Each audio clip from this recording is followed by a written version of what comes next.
Iran ইস্যুতে যুক্ত আছি নাজমুল হক। সর্বশেষ পরিস্থিতি নিয়ে আমরা কথা বলবো আজকে।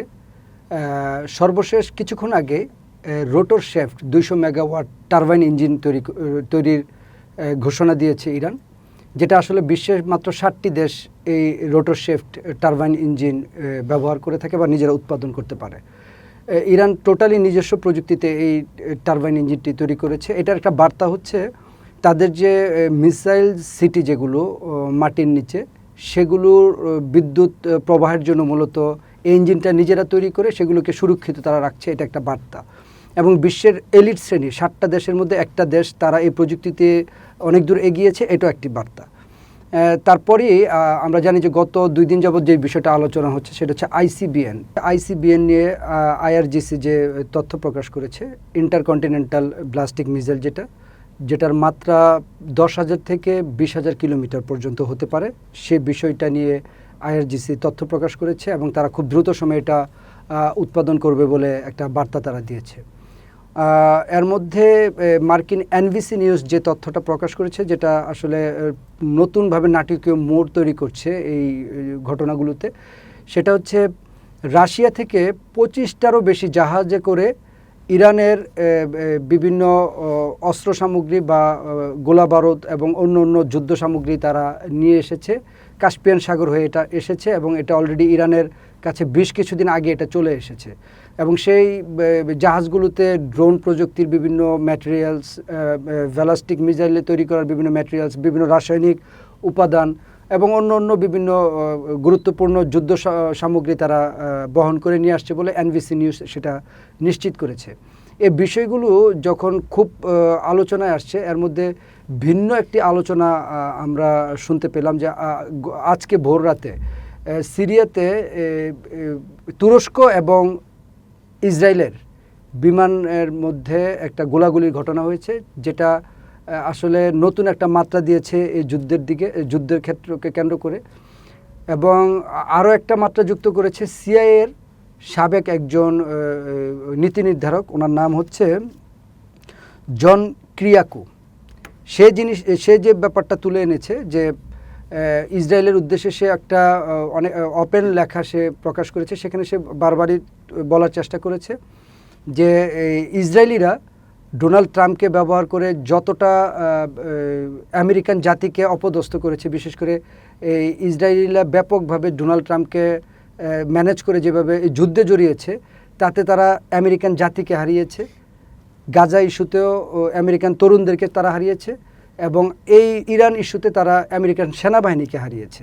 তারা আসলে সবাই তাদের প্রতি বিরক্ত হয়ে যাচ্ছে। তো সে লাস্টে যেটা বলল যে হয়তোবা তোমাদের এই ডোনাল্ড ট্রাম্প তোমাদের সব কথা শুনে তোমাদের কাজে সে সর্বোচ্চ সহযোগিতা করতেছে, তবে আমেরিকার ইতিহাস বলে এই ডোনাল্ড ট্রাম্প তো আর সবসময় আমেরিকার ক্ষমতায় থাকবে না, তার ক্ষমতা পরিবর্তন হচ্ছে।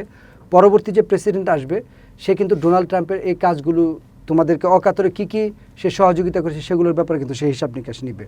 আমরা জানি ডোনাল্ড ট্রাম্প ঐতিহাসিক যে সেটেলড ইস্যু ছিল সেই ইস্যুগুলো থেকে বের হয়ে ইসরায়েলকে যে বিশেষ সুবিধাগুলো দিয়েছিল, তার মধ্যে আমরা জানি প্রথমে হচ্ছে যেটা আমেরিকার হিস্ট্রিতে কেউ করে নাই, কোনো প্রেসিডেন্ট করে নাই, জেরুজালেমকে সে রাজধানী হিসেবে ঘোষণা করেছিল।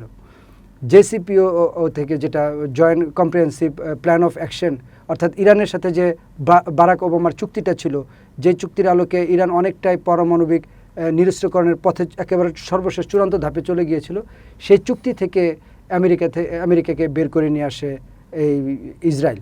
তারপরে হচ্ছে গোলান মালভূমির স্বীকৃতি আমেরিকার দিয়েছে এই ডোনাল্ড ট্রাম্প। এবং আইসিসির উপর আমরা জানি গতকালকে ইন্টারন্যাশনাল কোর্টের উপর যে নিষেধাজ্ঞা দিয়েছে, যেটা একেবারে আমেরিকার ইতিহাসে কেউ কখনো কোনোদিনও বলতে পারেনি বা করেনি বা সাহস করেনি।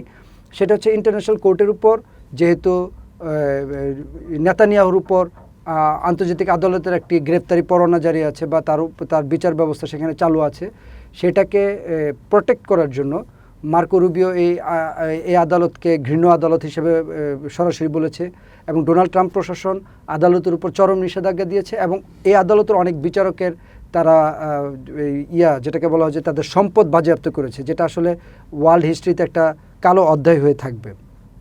এবং আপনি জানেন যে আব্রাহাম অ্যাকর্ড, এটাও ডোনাল্ড ট্রাম্প ইসরায়েলিদের জন্য সারা পৃথিবীর মুসলিম দেশগুলোকে ঐক্য করে যাতে তারা ইসরায়েলের সাথে ঐক্য করে, সে আব্রাহাম অ্যাকর্ডও ডোনাল্ড ট্রাম্প প্যাট্রোনাইজ করেছে।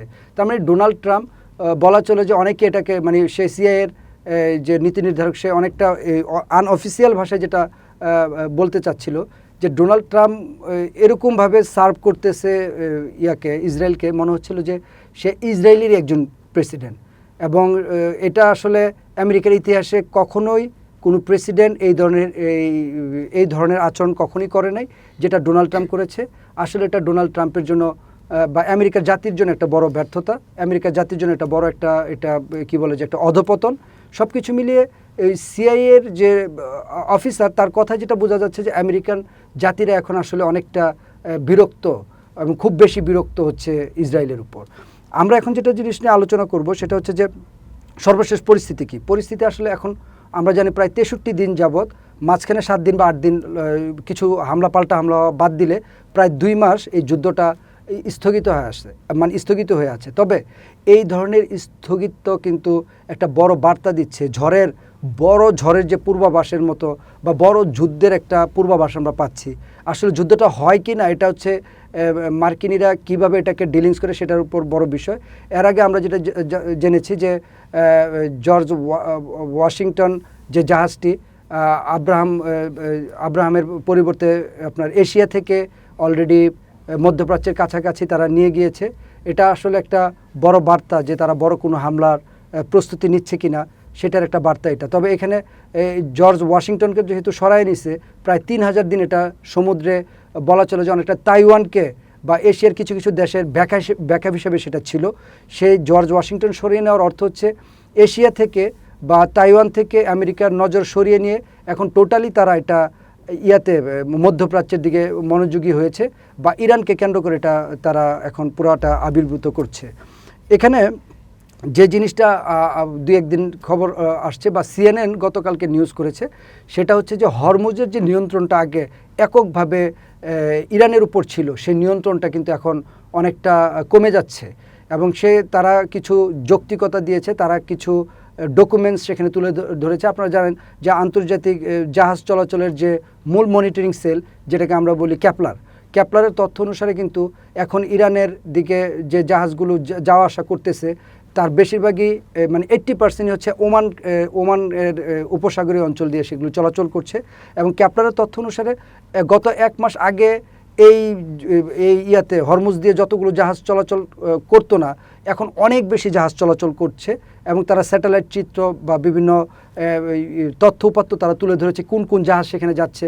বিশেষ করে তারা গত 2-3 দিন যাবত একটা তথ্য বারবারই তুলে আনছে, বিএলসিসি যেটা very large crude oil career, সেগুলো দিয়ে সংযুক্ত আরব আমিরাত, সৌদি আরব, বিভিন্ন দেশ তেলগুলো আপনার বিভিন্ন এই চ্যানেলের মাধ্যমে বিভিন্ন জায়গায় পাঠাচ্ছে, সেগুলোর অনেক তথ্য তারা তুলে ধরছে। এবং এই জন্য গতকালকে এবং আজকে ভোরেও ইরানের পক্ষ থেকে সংযুক্ত আরব আমিরাতের উপসাগরীয় অঞ্চলের 2টি ব্যালিস্টিক মিসাইলও তারা নিক্ষেপ করেছে এবং তার পাল্টা জবাব হিসেবে এই প্রথম সংযুক্ত আরব আমিরাত ইরানের সাথে আনুষ্ঠানিকভাবে সকল বাণিজ্যিক সম্পর্ক আপাতত স্থগিত রাখছে তারা। তার মানে এটা কী বোঝাচ্ছে যে এখন কিন্তু সংযুক্ত আরব আমিরাত, সৌদি আরব, কাতার, কুয়েত বা অন্যান্য দেশগুলো আস্তে আস্তে বিরক্ত হওয়া শুরু করেছে ইরানের প্রতি এবং তারা এই বারবার হামলা করা আসলে এটা তাদেরকে দেয়ালে পিঠ ঠেকিয়ে ফেলছে। আসলে যুদ্ধটা এখন বিভিন্ন দিকে ছড়িয়ে যাচ্ছে। আমেরিকা তাদের নৌ উপস্থিতি বাড়িয়েছে হরমুজে এবং সিএনএনের যে নিউজ বা আন্তর্জাতিক বিভিন্ন অন্য যে গণমাধ্যম নিউজ করছে তাতেও যেটা বোঝা যাচ্ছে যে আসলে হরমুজের যে একক নিয়ন্ত্রণ ছিল, আধিপত্য ছিল, সেটা আস্তে আস্তে ডে বাই ডে একটু কমে যাচ্ছে। এবং পাশাপাশি এটাও একদিকে যেমন হরমুজের নিয়ন্ত্রণ কিছুটা কমে যাচ্ছে, তার বিপরীত চিত্র যদি আমরা দেখি, এই যে প্রায় 63-64 দিনের যে যুদ্ধ বন্ধ, তার মধ্যে আমরা বললাম যে 7-8 দিন এটা পাল্টা হামলার কিছু ঘটনা ছাড়া প্রায় 2 মাস যে যুদ্ধবন্ধ আছে, এই যুদ্ধে কিন্তু ইরান ব্যাপক প্রস্তুতি নিয়েছে বলে রয়টার্স বা আন্তর্জাতিক বিভিন্ন সংবাদ মাধ্যম সেগুলি সংবাদ করেছে। বিশেষ করে রাশিয়ার 25টি জাহাজ ইরানের বিভিন্ন যুদ্ধ সামগ্রী সমৃদ্ধ করেছে। চীনের বিজ্ঞানীরা আমরা জানি বুশেহারে রাশিয়ান বিজ্ঞানীরা অবস্থান করছে, এটা আগে থেকে অবস্থান করছিল।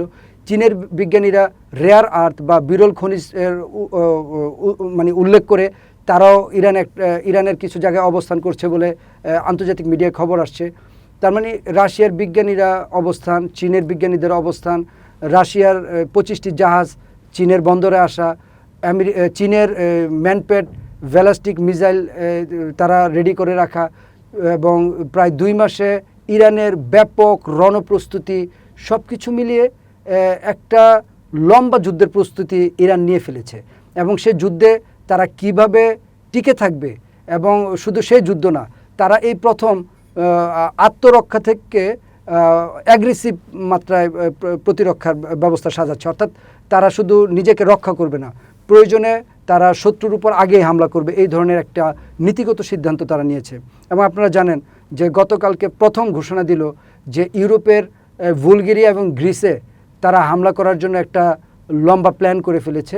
এবং যদি ওইখান থেকে আমেরিকা কোনো রকম ইরানে হামলা চালায়, তাহলে তারা বুলগেরিয়া এবং গ্রিসে যে হামলা করবে তার মোটামুটি একটা মাস্টার প্ল্যান সাজানো হয়েছে, যেটা আন্তর্জাতিক বিভিন্ন মিডিয়া, ইরানের বিভিন্ন মিডিয়া তো সেটা হিন্স দিয়েছে।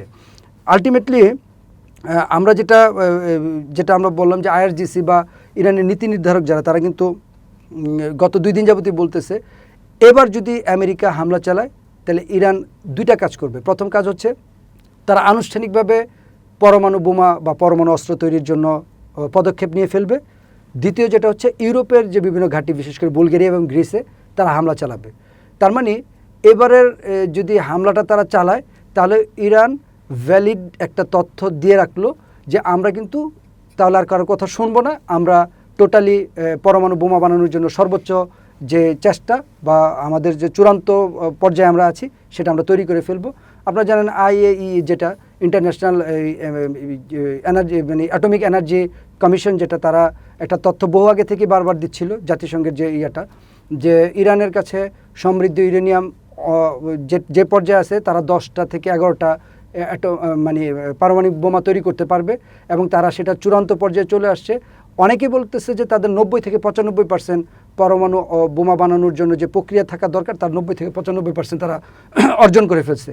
তার মানে এটা একটা বার্তা আন্তর্জাতিক বিশ্বের জন্য যে আসলে ইরান এখন খুব একটা অ্যাগ্রেসিভ মুডে চলে যাচ্ছে, তারা খুব একটা ভয়ঙ্কর প্রস্তুতি নিয়ে ফেলছে, লম্বা যুদ্ধের প্রস্তুতি নিচ্ছে। সেখানে আপনার তাদের যে শাসকরা তারা ইতিমধ্যে বলেছে ইরান একটা সারপ্রাইজ অস্ত্র মজুদ আছে, যেটা তারা খুব দ্রুত যদি আমেরিকা আবার হামলা চালায় সেটা তারা বারবার বলতেছে সেটা তারা নতুনভাবে আনবে। এবং ইরানের সঙ্গে এই যুদ্ধে অনেকটা না পেরে উঠতে পেরে আপনি জানেন যে এই প্রথম জাতিসংঘে আপনার ইরান আমেরিকা অভিযোগ করলো। এবং সর্বোপরি যেটা আমরা জানি ইরানের অর্থনৈতিক অবস্থা খুবই খারাপ, যেটা আপনার 66% তাদের এখন মূল্যস্ফীতি, এবং তাদের 60 থেকে 65 বা 70% লোক সরকারের বিরুদ্ধে চরমভাবে মুখিয়ে আছে। এবং এটা 28 ফেব্রুয়ারি আগে একটা ভয়ঙ্কর গণ অভ্যুত্থান সেখানে হয়েছিল। সরকার পতন হয়ে যায় অবস্থার মধ্যেই যখন এই আমেরিকা হামলা করলো, আমেরিকা ইসরায়েল সম্মিলিত হামলা করলো, সে হামলাতে তারা ধরেই নিয়েছিল যে ইরানের জনগণ সরকারের বিরুদ্ধে যাবে। বাট একটা স্কুলে হামলা হওয়ার কারণে সেখানে প্রায় 150-র উপরে বাচ্চা মরার কারণে কিন্তু সারা নেশন মানে পুরো ইরানি জাতি ঐক্যবদ্ধ হয়ে আমেরিকা এবং ইসরায়েলের বিরুদ্ধে অবস্থান করে। যার কারণে কিন্তু নাফতালি বেনেট কিছুক্ষণ আগেও বলেছে যে ইরানের যে অবস্থা তাতে আমরা সোভিয়েত ইউনিয়নের মতো, অর্থাৎ মস্কোতে একটা বোমা না ফেলেও যেমন সোভিয়েত ইউনিয়নের পতন হয়েছে, আমরা ইরানকে সেই পতনের দিকে নিয়ে যাব। কঠিন অর্থনৈতিক নিষেধাজ্ঞা, কঠিনভাবে তাদের আন্তর্জাতিক বিচ্ছিন্নতা, তাদের উপর সাইবার হামলা, তাদের উপর অন্য হামলা বজায় রেখে, মানে বোমা হামলা না। তার মানে সে বোঝাচ্ছে যে ইসরায়েল এই মুহূর্তে ইরানের পর বোমা হামলা বা সামরিক হামলার বিপক্ষে অবস্থান করছে। এটা একটা বার্তা যে ইসরায়েল চাচ্ছে না কোনোভাবে এখন ইরানের উপর সামরিক হামলা হোক, বরঞ্চ তারা চাচ্ছে যে কঠোর অর্থনৈতিক নিষেধাজ্ঞা, আন্তর্জাতিক বিচ্ছিন্নতা, এটা ইরানকে দুর্বল করে ফেলবে এবং ইরানকে সারা পৃথিবী থেকে বিচ্ছিন্ন করে ফেলবে, সেই প্রত্যাশাই তারা করছে। তবে আমার যেটা ধারণা বা অনেক বিশেষজ্ঞ সেটা মনে করছে যে ডোনাল্ড ট্রাম্প এই ধরনের পরাজয় এত দ্রুত মেনে নিবে বা আন্তর্জাতিকভাবে যে আমেরিকা পিছিয়ে পড়েছে সেটাকে সহজে মেনে নেবে, বিষয়টা এরকম না। ইরানকে তারা সাইজ করার জন্য হয়তোবা কঠিন অর্থনৈতিক নিষেধাজ্ঞার উপর আরও কঠোরতা তারা বজায় রাখবে, অথবা বড় কোনো সামরিক হামলার প্রস্তুতি নিয়ে নিতে পারে। এটার জন্য আমাদের আসলে আরও কিছুদিন দেখতে হবে সামনে কি হচ্ছে।